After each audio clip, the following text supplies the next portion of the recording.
وفات سے 3 روز قبل جب حضور اکرم صلی اللہ علیہ وسلم ام المومنین حضرت میمونہ رضی اللہ تعالیٰ عنہا کے گھر تشریف فرما تھے، ارشاد فرمایا، میری تمام بیویوں کو جمع کرو۔ تمام ازواج مطہرات جمع ہو گئیں تو حضور اکرم صلی اللہ علیہ وسلم نے دریافت فرمایا، کیا تم سب مجھے اجازت دیتی ہو کہ بیماری کے دن میں عائشہ رضی اللہ تعالیٰ عنہا کے ہاں گزار لوں؟ سب نے کہا، اے اللہ کے رسول، آپ کو اجازت ہے۔ پھر اٹھنا چاہا لیکن اٹھ نہ پائے تو حضرت علی ابن ابی طالب اور حضرت فضل بن عباس رضی اللہ تعالیٰ عنہ آگے بڑھے اور ان نبی کریم صلی اللہ علیہ وسلم کو سہارے سے اٹھا کر سیدہ میمونہ رضی اللہ تعالیٰ عنہ کے حجرے سے سیدہ عائشہ رضی اللہ تعالیٰ عنہ کے حجرے کی طرف لے جانے لگے۔ اس وقت صحابہ کرام رضی اللہ تعالیٰ عنہ نے حضور اکرم صلی اللہ علیہ وسلم کو اس حال میں پہلی بار دیکھا تو گھبرا کر ایک دوسرے سے پوچھنے لگے، رسول اللہ صلی اللہ علیہ وسلم کو کیا ہوا؟ چنانچہ صحابہ مسجد میں جمع ہونا شروع ہو گئے اور مسجد شریف میں ایک رش ہو گیا۔ ان حضرت صلی اللہ علیہ وسلم کا پسینہ شدت سے بہہ رہا تھا۔ حضرت عائشہ رضی اللہ تعالیٰ عنہا فرماتی ہیں کہ میں نے اپنی زندگی میں کسی کا اتنا پسینہ بہتے نہیں دیکھا، اور فرماتی ہیں میں رسول اللہ صلی اللہ علیہ وسلم کے دستے مبارک کو پکڑتی اور اس کو چہرے اقدس پر پھیرتی، کیونکہ نبی علیہ الصلوۃ والسلام کا ہاتھ میرے ہاتھ سے کہیں زیادہ محترم و پاکیزہ تھا۔ مزید فرماتی ہیں کہ حبیب خدا سے بس یہی ورد سنائی دے رہا تھا کہ لا الہ الا اللہ، بے شک موت کی بھی اپنی سختیاں ہیں۔ مسجد کے اندر ان حضرت صلی اللہ علیہ وسلم کے بارے میں خوف کی وجہ سے لوگوں کا شور بڑھنے لگا۔ نبی علیہ السلام نے دریافت فرمایا، یہ کیسی آوازیں ہیں؟ عرض کیا گیا، اے اللہ کے رسول، یہ لوگ آپ کی حالت سے خوف زدہ ہیں۔ ارشاد فرمایا کہ مجھے ان کے پاس لے چلو۔ پھر اٹھنے کا ارادہ فرمایا لیکن اٹھ نہ سکے تو آپ صلی اللہ علیہ وسلم پر 7 مشکیزیں پانی کے بہائے گئے۔ تب کہیں جا کر کچھ افاقہ ہوا تو سہارے سے اٹھا کر ممبر پر لایا گیا۔ یہ رسول اللہ صلی اللہ علیہ وسلم کا آخری خطبہ تھا اور آپ علیہ السلام کے آخری کلمات تھے۔ فرمایا، اے لوگو، شاید تمہیں میری موت کا خوف ہے؟ سب نے کہا، جی ہاں اے اللہ کے رسول۔ ارشاد فرمایا، اے لوگو، تم سے میری ملاقات کی جگہ دنیا نہیں، تم سے میری ملاقات کی جگہ حوض کوثر ہے۔ خدا کی قسم، گویا میں یہیں سے اسے حوض کوثر کو دیکھ رہا ہوں۔ اے لوگو، مجھے تم پر تنگ دستی کا خوف نہیں، بلکہ مجھے تم پر دنیا کی فراوانی کا خوف ہے کہ تم اس کے معاملے میں ایک دوسرے سے مقابلے میں لگ جاؤ، جیسا کہ تم سے پہلے پچھلی امتوں والے لگ گئے، اور یہ دنیا تمہیں بھی ہلاک کر دے جیسا کہ انہیں ہلاک کر دیا۔ اے لوگوں، نماز کے معاملے میں اللہ سے ڈرو، اللہ سے ڈرو، نماز کے معاملے میں اللہ سے ڈرو، یعنی عہد کرو کہ نماز کی پابندی کرو گے، اور یہی بات بار بار دہراتے رہے۔ پھر فرمایا، اے لوگوں، عورتوں کے معاملے میں اللہ سے ڈرو، عورتوں کے معاملے میں اللہ سے ڈرو، میں تمہیں عورتوں سے نیک سلوک کی وصیت کرتا ہوں۔ مزید فرمایا، اے لوگوں، ایک بندے کو اللہ نے اختیار دیا کہ دنیا کو چن لے یا اسے چن لے جو اللہ کے پاس ہے، تو اس نے اسے پسند کیا جو اللہ کے پاس ہے۔ اس جملے سے حضور صلی اللہ علیہ وسلم کا مقصد کوئی نہ سمجھا، حالانکہ ان کی اپنی ذات مراد تھی، جبکہ حضرت ابو بکر صدیق رضی اللہ تعالیٰ عنہ وہ تنہا شخص تھے جو اس جملے کو سمجھے اور زاروں کے تار رونے لگے اور بلند آواز سے گریہ کرتے ہوئے اٹھ کھڑے ہوئے اور نبی صلی اللہ علیہ وسلم کی بات قطع کر کے پکارنے لگے، ہمارے باپ دادا آپ پر قربان، ہماری مائیں آپ پر قربان، ہمارے بچے آپ پر قربان، ہمارے مال و دولت آپ پر قربان۔ روتے جاتے اور یہی الفاظ کہتے جاتے ہیں۔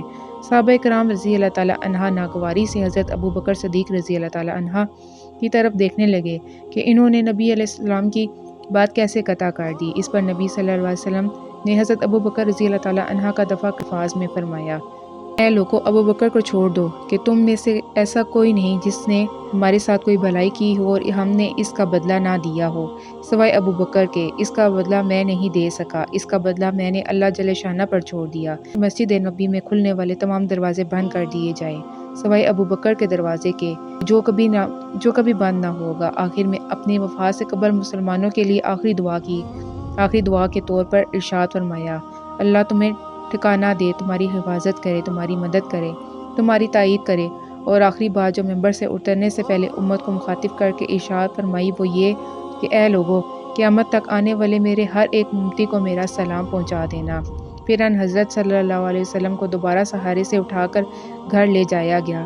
اسی اثناء میں حضرت عبد الرحمن بن ابی بکر رضی اللہ تعالیٰ عنہ خدمت اقدس میں حاضر ہوئے اور ان کے ہاتھوں میں مسواک تھی۔ نبی کریم صلی اللہ علیہ وسلم مسواک کو دیکھنے لگے لیکن شدت مرض کی وجہ سے طلب نہ کر پائے۔ चुनांचे सईदा आयशा रज़ी अल्लाह ताला अन्हा हुज़ूर अकरम सल्लल्लाहु अलैहि वसल्लम के देखने से मसज गईं और इन्होंने हज़रत अब्दुर्रहमान रज़ी अल्लाह ताला अन्हा से मसवाक लेकर उनके दहन मुबारक में रख दी, लेकिन हुज़ूर सल्लल्लाहु अलैहि वसल्लम इसे इस्तेमाल ना कर पाए तो सईदा आयशा रज़ी अल्लाह ताला अन्हा ने हुज़ूर अकरम सल्लल्लाहु अलैहि वसल्लम से मसवाक लेकर अपने मुँह से नरम की और फिर हुज़ूर नबी करीम सल्लल्लाहु अलैहि वसल्लम को लौटा दी। दहन मुबारक इससे तर रहे। फरमाती हैं आखिरी चीज़ जो नबी करीम सल्लल्लाहु अलैहि वसल्लम के पेट में गई वो मेरा लुआफ था, और ये अल्लाह तबारक व तआला का मुझ पर फजल ही था कि इसने विसाल से कबल मेरा और नबी करीम सल्लल्लाहु अलैहि वसल्लम का लुआब दहन यकजा कर दिया। उम्मुल मोमिनीन हज़रत आयशा सिद्दीक़ा रज़ी अल्लाह ताला अन्हा मज़ीद इरशाद फरमाती हैं, फिर आप सल्लल्लाहु अलैहि वसल्लम की बेटी फ़ातिमा तशरीफ़ लाई और आते ही रो पड़ी कि नबी करीम सल्लल्लाहु अलैहि वसल्लम उठ ना सके, क्योंकि नबी करीम सल्लल्लाहु अलैहि वसल्लम का मामूल था कि जब भी फ़ातिमा रज़ी अल्लाह ताला अन्हा तशरीफ़ लाती हुज़ूर अकरम सल्लल्लाहु अलैहि वसल्लम इनके माथे पर बोसा देते थे। हुज़ूर सल्लल्लाहु अलैहि वसल्लम ने फरमाया, ए फ़ातिमा करीब आ जाओ। फिर हुज़ूर सल्लल्लाहु अलैहि वसल्लम ने इनके कान में कोई बात कही तो हज़रत फ़ातिमा और ज़्यादा रोने लगी। इन्हें इसी तरह रोता देखकर हुज़ूर सल्लल्लाहु अलैहि वसल्लम ने फिर फरमाया, ए फ़ातिमा करीब आओ। दोबारा इनके कान में कोई बात इरशाद फरमाई तो वो खुश होने लगी। हुज़ूर अकरम सल्लल्लाहु अलैहि वसल्लम के विसाल के बाद सईदा फ़ातिमा रज़ी अल्लाह ताला अन्हा से पूछा गया वो क्या बात थी जिस पर रोईं और फिर खुशी का इजहार किया। सईदा फ़ातिमा रज़ी अल्लाह ताला अन्हा कहने लगी कि पहली बार जब मैं करीब हुई तो फरमाया, फ़ातिमा मैं आज रात इस दुनिया से कूच करने वाला हूँ, जिस पर मैं रो दी।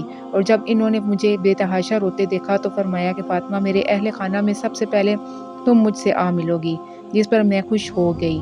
सईदा आयशा रज़ी अल्लाह ताला अन्हा फरमाती हैं, फिर हज़रत सल्लल्लाहु अलैहि वसल्लम ने सबको घर से बाहर जाने का हुक्म देकर मुझे फरमाया, आयशा मेरे करीब आ जाओ।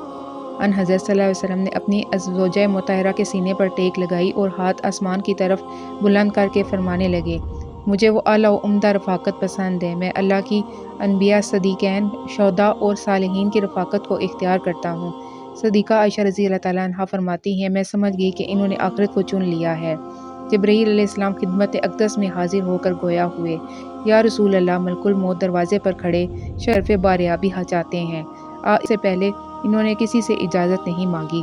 आप अलैहिस्सलातु वस्सलाम ने फरमाया, जिब्रील इसे आने दो। मलकुल मौत नबी करीम सल्लल्लाहु अलैहि वसल्लम के घर में दाखिल हुए और कहा, अस्सलामु अलैका या रसूल अल्लाह, मुझे अल्लाह ने आपकी चाहत जानने के लिए भेजा है कि आप दुनिया में ही रहना चाहते हैं या अल्लाह सुब्हान व तआला के पास जाना पसंद करते हैं।